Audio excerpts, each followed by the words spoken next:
Hi, I'm Dylighted. I'm in the top 25 global online and a US regional champion. Today, I'll be analyzing one of my matches in a Catan Cash tournament. There is money on the line, so this is a very serious match.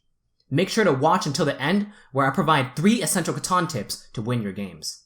I've got some big announcements. I'm taking a risk, and I'm going to be working on Catan full time. I pledge to you and the rest of the Catan community to be working at least 40 to 50 hours a week on Catan content. Here are some changes that you can expect. I'm going to be making at least 1 video per week. I'm going to start trying to live stream on twitch.tv. I'm also going to be posting content on my Instagram at Dylighted_Catan, so make sure to follow me there. Catan will be my only source of income, and I need to pay for some big bills like my health insurance. I have to say thank you for today's sponsor, which is Colonist.io. And Colonist.io is helping me with this journey of going all in on Catan. Playing on Colonist.io is essential if you want to be playing in tournaments like these. Almost all online tournaments are hosted on Colonist.io, and it's also a perfect and easy way to play with your friends. All you have to do is go on Colonist.io, then copy the link and send it to your friends. You're done. This is why I play on Colonist.io. It's simple and easy to play. Thank you Colonist.io for sponsoring today's video. Green in the first position, they choose the 3-5-8. I think it's a good standalone pick, however, I'm concerned Green won't be getting a good second settlement that pairs well with it. It's essential to plan out what you expect to get for your second settlement. If you need some practice on predicting where other people will go, check out my video where we practice that. Next we have Black who's placing. Black is a top 100 online Catan player. They chose the best or weak combination and pointed towards strong sheep. This pick makes a lot of sense, but it might take a little while for Black to get on the 4-9. As a third position, Blue decides to take the high-producing 6-9-10 spot with lots of wood, and they point towards the 3-1 port. The wood port is on the 8-10, and it complements Blue's choice very nicely. We can probably expect Blue to place there. Now, it's my turn. I asked everyone on Instagram, where would you place? So pause the video and place your settlements as the 4th position if you haven't already. The most popular option is to take the 5-9-10 and the 8-4-11. I consider taking the 8-10-11 to push Blue off the wood port and point right towards the wheat. However, there's a good chance that Blue would take the 8-4 instead of the 3-4-11. If Blue decides to take the 8-4, then I will be locked out of precious wheat. Let's look at why I chose the 5-9-10 and the 8-4-11. Well, first off, it gives me all 5 resources, which is great. I'm also close enough to connect my roads for longest road, if that's needed. In addition to that, I have 3 points of ore and 3 points of wheat. I have a 1-to-1 ore-wheat ratio, which is great. I also have a good wood-brick ratio. At the same time, I'm on 4 points of wood and 5 points of brick. It's also almost a 1-to-1 ratio, and wood-brick are used at the exact same time, so that's a perfect ratio. Now, I'm on 6 points of sheep, so it's a little bit excess sheep. However, I'm pointed towards a sheep port, so I can be using the sheep port whenever I have excess sheep. I point my road right on the 8-4-11 because I want to try to get on the 3-1 port. However, there's still some consideration of pointing my road downwards. However, I think the safest option is to point towards the coast. As we predicted, Blue takes the 8-10, and the 8-10 has a wood port, and it has ore and brick to complement the wood.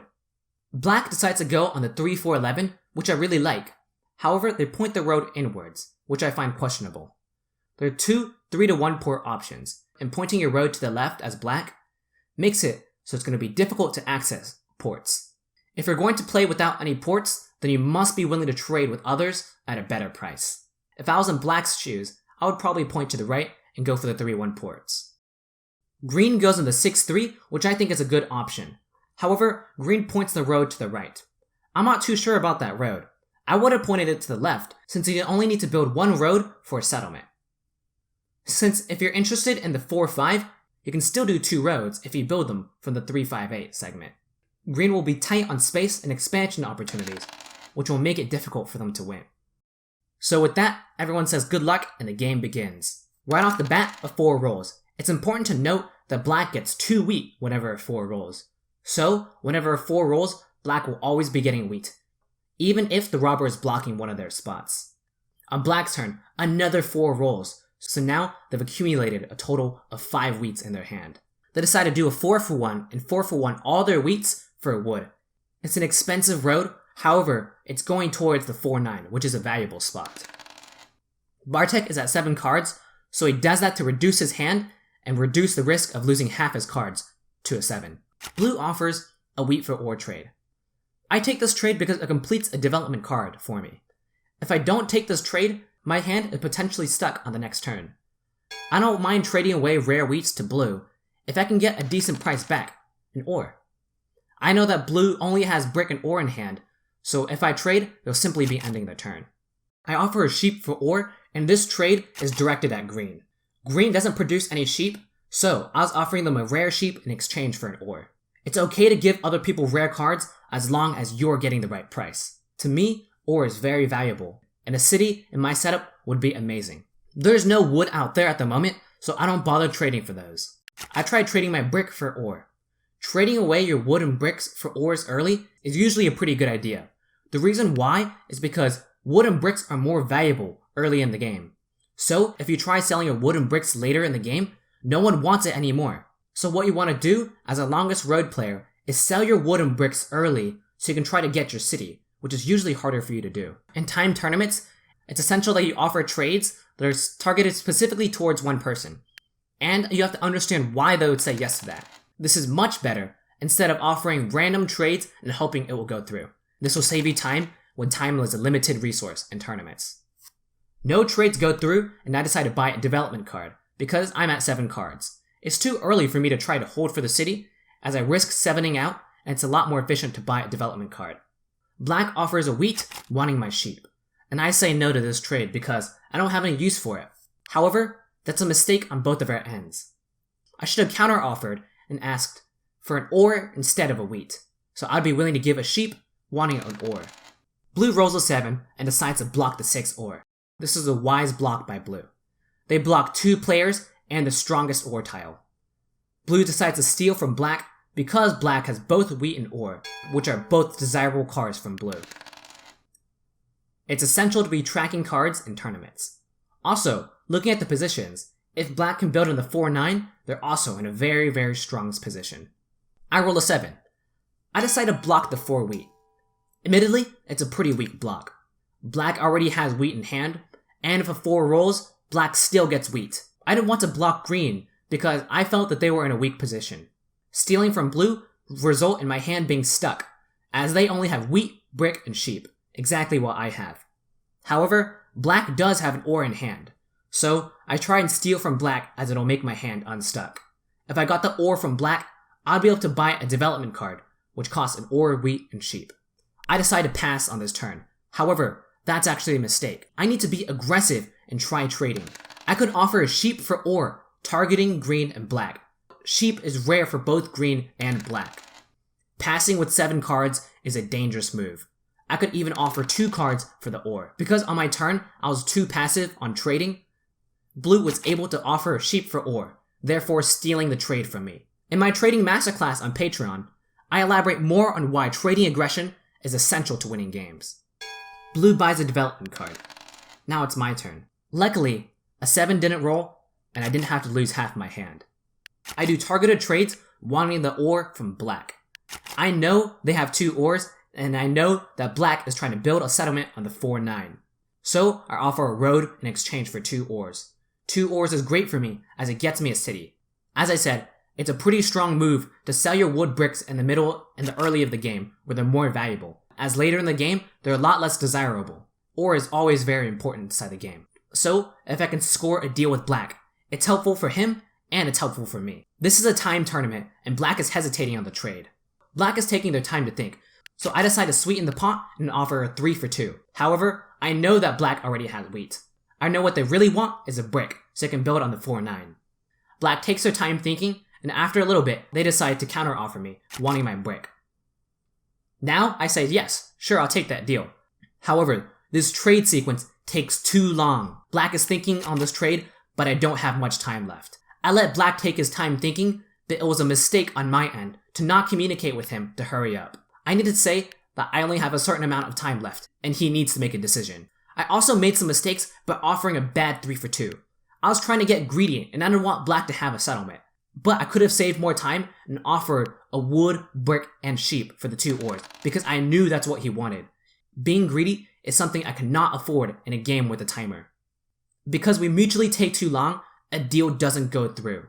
I drop a road which puts me at 7 cards, but I'm in a bad position where I'm vulnerable to losing half my cards to a 7. A 6 rules. If I was able to trade with black, black wouldn't have a city now, and I would be close to 1 myself. So that trade that I missed due to time constraints was really critical. An 11 is rolled, and that's brick for black. Black only has 1 card. Another mistake. Something I needed to consider more was playing an aggressive knight. 11 just rolled, and black has a guaranteed brick in their hand. If I'm able to steal the brick, I'm able to build on the sheep port. However, since I didn't play the knight card before I rolled, a 2 rolls. Now black's hand is 2 sheep and 1 brick. So, if I played the knight before I rolled, I would be able to build a settlement on the sheep port, then immediately use on my sheep. This will allow me to offload my sheep and utilize the sheep port. The last thing I want to be doing is 4 for 1ing all my sheep right before I get on the sheep port. Now because a 2 has rolled, it's a 33% chance I get the brick if I play a knight. I'm desperately trading for ores here, since it'll make my hand unstuck. But I'm panicking because of time, and I'm not tracking. This is bad. Green already has sheep, so they don't want mine. In timed tournament matches, you need to be tracking what other people have. You also need to be less greedy with your trades, because it takes time to negotiate, and sometimes you don't have that time. I start cracking under the time pressure, having a stuck hand and over 7 cards. I decide to play an aggressive knight, and I steal from green, because there's a 2 out of 4 chance they have ores. I miss, and I get the wood. Ouch. Another mistake. If I stole from black, I would either get a sheep or a brick. If I got the brick, I would be able to build on the sheep port and use my sheep. But if I got a sheep from black, then I would be able to 4 for 1 my sheep and build on the sheep port. However, I panic and my turn ends, and I'm stuck holding with over 7 cards. Personally, my biggest weakness is playing too slow and cracking under time pressure. This whole situation could have been avoided if I had tracked my opponent's cards more carefully. Black offers a 1 for 1 trade, then says no to me, a wood for brick. It's a mistake on both of our ends. Black made a mistake by saying no to my trade and ending his turn immediately. What he could have done is squeeze me for at least 2 cards to get him a settlement. I made a mistake by not telling black, hey, don't say no. We can work out a deal. I'm willing to give you multiple cards. If I was able to trade for a brick and if a 7 doesn't roll, I am massively rewarded since I have a lot of sheep in my hand that I can be using for the sheep port. Ouch, a 7 rolls. I decided to keep 2 wheats because of one of the golden rules of trading. I want 1 to use and 1 to trade. I know that blue wants my wheats. They're rare for him. Also, since blue's asking for the brick, this tells me that blue was not able to steal the brick from black. I tried trading for ore again, but it quickly gets rejected. Once again, I'm making a mistake and I'm not thinking about what other people have. Green already has a sheep. They were able to trade with blue early on. This is my mistake biting me in the butt earlier of not trading aggressively enough. I make another mistake on this turn and I fail to trade some brick. And I'm sure we could at least negotiate for a brick. I decide to buy a development card because I got no trades. It's a road bidding. It's not a bad card since I still haven't built many roads. I can also eliminate black's game by building on the 9-11. If I build on the 9-11, it destroys 2 settlement spots for black. It destroys the 4-9 and it destroys the 3-11. Another option is to simply cut back to the 3-11, cutting off black. I can also choose to hold the road bidding and save it for later. Black is searching for the wood to complete their settlement. Both green and blue have wood to trade. Blue is trying to get greedy and ask for 2 cards, but blue's also playing with fire. If blue takes a 2 for 1, this will bring blue over 7 cards, which puts him at risk for rolling a 7 and losing half his cards. In blue's situation, most of the time you want to do a 1 for 1 because you don't want to be losing half your hand. That's really bad. However, blue doesn't roll a 7, so the risk pays off. But be careful when trading and bringing yourself over 7 cards.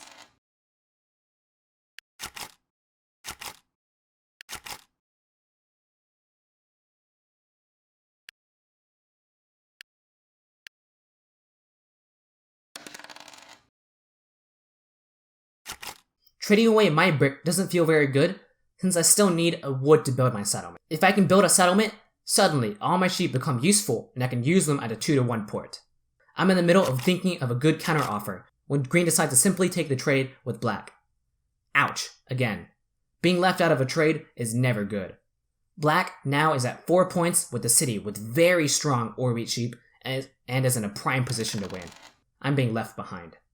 The subtle mistakes I made earlier is now costing me the game. It's blue's turn, and our 10 ore is blocked. They decide to roll first, then play a knight. That's another mistake. You should be playing the knight card before you roll unless you're at 7 cards. The reason why you should be playing your knight card before you roll is because you want to be blocking other tiles and unblocking your tile in case you roll a 10. Blue doesn't get punished in this situation. Blue wisely takes from black because he's winning, and black also has the rare wheat. Blue trades 2 cards for the ore, and green decides to take this deal. I'm left out of another trade. This is not good. Blue is now holding for the city. I don't think that's a very good deal on green's end, since green also needs a city. If green can get a city on the 3-5-8, green's position is suddenly not as bad. Production is essential, which is why cities are so good. One of the biggest correlations with people winning is how many cards were produced. In other words, production. This is why getting an early city is massive for your game. In 8 rolls, and green already has a brick. Yeah, I try to trade them for it. Once again, this trade doesn't really make sense and I'm wasting my time. I'm asking for wheat and sheep, and blue already has a brick. Black doesn't want any of my brick. And if this trade is targeted towards green, green doesn't produce any rare sheep. So, they're not going to be giving me 2 cards. In this situation, I was not tracking. These trades that I'm offering are the type of trades that you don't want to be offering. I'm hoping someone will take it, and I'm not tracking and I'm not thinking what they want. All this does is reveal my intentions and the contents of my hand. Anyways, I decide to build on the sheep port and use it immediately after to build on the 11-3. This 11-3 is a great spot since 11 now becomes a free card since I can turn 2 sheep into anything. It also won't be blocked. In addition, I settle on the 3 ore, which is perfect since now I need to be prioritizing a city. As I said, cities will increase my production by a lot. Production is a huge factor in winning the game. Green robs me and takes my wheat. Green makes a mistake and builds a road, then buys a development card. You want to be buying your development card first, then building the road, on the off chance that you get a road bidding, or on the off chance that your development card makes it so you don't want to be building a road. It's small mistakes like this that can end up costing the game. It's blue's turn, and blue's trying to trade. I know that blue can afford to give me more, since there are 8 cards. Therefore, I try and keep the price high. I want 2 cards. I take this trade since 2 sheep is a free card for me, and it gets me slightly closer to the city. I know this trade with blue doesn't actually get them a city, and I know that bricks have rolled and they're just going to be building a road. So, I'm okay to do it. Since I know an 11 has rolled, I know that black has brick. And if black has brick, they're wanting my wood. I also know that 4s have rolled. So what I should have done on that turn, I should have offered a wood asking for a wheat. The reason why I would want this trade is because I'm trying to build a city next. However, I end my turn, and that's another mistake, another missed opportunity. The wood for sheep would be a directed trade at black. I also decide to pass since I'm at 5 cards. There's no need to panic here and port some of my cards. Since it's not super likely, I'll lose my hand to a 7. Black decides to steal from blue, and I think that's a wise choice. And there's 3 reasons. 1, because black knows blue is trying to hold for the city. 2, black also knows that blue has ores, precious ores. And 3, blue also has wood and black just got a brick. So, they're able to complete a road. I'm asking for a wheat and ore here, since I'm searching for a city. However, now, black is too afraid to trade with me, as I'm at 9 cards. They don't want to be getting me a city. If I had traded a wood for a wheat earlier with black, then I could build a city. So, this missed opportunity was a subtle but critical mistake that comes back to bite me now, since now, although I'm at 10 cards, I don't have enough to get me a city. Go ahead and pause the video. What would you do here, and why? What trade offers would you ask? I would offer a wood for wheat here with black. I know an 11 rolled recently, and black has brick. Therefore, they're going to be wanting my rare wood since they don't produce any wood. I can offer a wood for a wheat with black. So, being stuck at 9 cards, I decided to port my stuff for ores and wheats. This brings me down to 6 cards. I don't want to be porting my last 2 sheep because that makes me a little bit too vulnerable to the robber. If a 7 is rolled or a knight is played, people will be robbing me because they know that I'm getting close to the city and inside my hand is ore and wheats. By keeping myself at 6 cards, it makes it a 50-50 chance I lose my city material. On the other hand, it does slightly increase the chance that I do 7 out. Black plays an aggressive knight and puts the robber on the 10 ore. And he steals from me. Ouch. I lose an ore and it's blocked, so it hurts extra. Blue offers an interesting trade. They're giving me 2 sheep, which is a free card. I want you to pause the video. Would you say yes to this trade, or would you say no to this trade? You should be saying no to this trade as red. Why? First off, we know that blue's holding for the city, and giving them wood actually completes their city. Second, this brings me over 7 cards, which puts me at risk to roll a 7 and lose half my hand. Even though I do have a sheep port, they're offering me a free card, I don't want to be putting myself over 7 cards. Green goes ahead and takes a trade, and blue builds a city. Just like that, green gives away a city to blue for those 2 sheeps. A city for blue is very good since they have the wood port to go with it. Had I taken that trade, I would be losing half of my hand as a 7 just rolled, and I wouldn't be able to get a guaranteed city. Since if I keep myself at 7 cards, I'm safe from rolling a 7. However, if I'm at 8 cards, I'll have to lose half. So, for my robber, I decided to block the 6 ore and I take from black. Black is in a very good position. Also, blue has 0 cards. I want you to pause now. Do I use my sheep to buy 2 development cards, or do I buy a city? Getting production first is essential. Both blue and black have a city. In this situation, since you are behind, you should be getting a city. Now here's a tricky decision. Which one do you city? The 5-9-10 and the 8-4-11. Why? If I upgrade the 5-9-10, I'm upgrading my ore, which is great to get more cities, and I'm also upgrading my sheep, which is great since I have a sheep port. However, the 10 ore will be hammered by the robber, specifically black. However, if I upgrade my 8-4-11, it makes it so I have a 1-to-1 wood brick ratio, which is great for building roads. It also upgrades my unblockable sheep since no one will ever be blocking my 11 sheep. In addition, I'm pretty sure that black has multiple knights as the dev cards. So, the 4 wheat, in theory, should be defended by black. When black plays an aggressive knight, it usually means they have multiple. So, I think I can make a decent read that underneath black's dev cards are 1 or 2 knights. I upgraded the 8-4-11, but honestly, I don't think there's a right answer. I think both spots have their strengths and weaknesses. Green goes ahead and builds on the 8-10. While it's great production, I think if green could get a city in their position, it would be much, much better. A 7 is rolled by blue, and they wisely decide to block the 6 ore. Black is in a stellar position. They have 2 ore spots, 2 wheat spots, and they have a strong sheep spot. They also already have 2 dev cards, and they're playing a strong ore wheat sheep development card game. I roll a 7, and I don't have wheat in hand. The only person who has wheat is black. I decide to block the 4 wheat on black because I was tracking this time, and I knew they had it.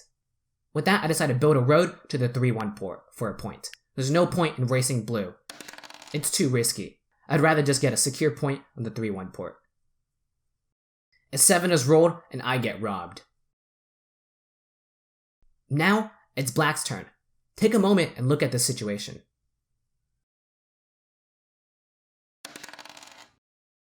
There's hesitation by black.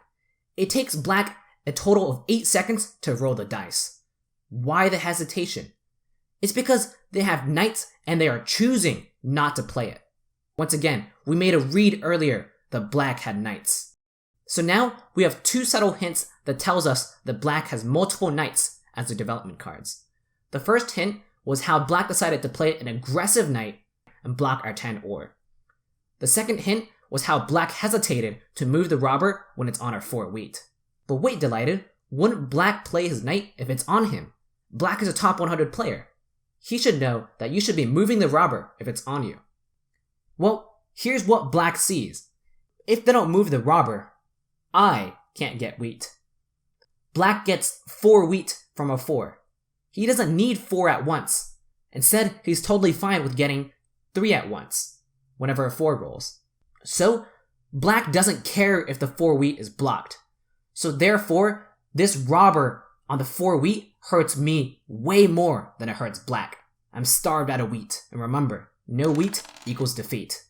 A 4 rolls on Blue's turn. This decision by Black to keep it blocked is really hurting me. Well done, Black. That's what we can expect from a top 100 player. A 6 rolls, and that's not good, since everyone is able to get ore except for me, and there's 3 woods for Blue, and Blue has a wood port. That's one of the worst rolls possible.